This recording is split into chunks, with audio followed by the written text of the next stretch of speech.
আসসালামু আলাইকুম। সবাই ভালো আছেন? আমিও ভালো আছি। মিজান ভাইয়ের ভাতের হোটেল এখন ফেসবুক, ইউটিউবে এটা ট্রেন্ডিং চলতেছে। সবাই দেখছেন, সবাই জানেন। মিজান ভাই এই ভাতের হোটেলটি দিয়েছিল গরিব ও অসহায় মানুষদের জন্য।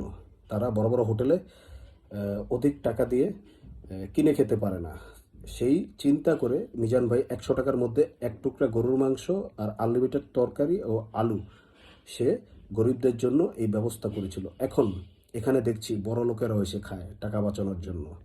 তারা এই টাকা বাঁচিয়ে বিল্ডিং করবে, ঘরবাড়ি করবে, আর কি বলে হুন্ডা কিনবে, গাড়ি কিনবে। কিন্তু এখানে যে গরিব মানুষরা লাইন ধরে তাদের জন্য আর খেতে পারে না, লাইনও পায় না।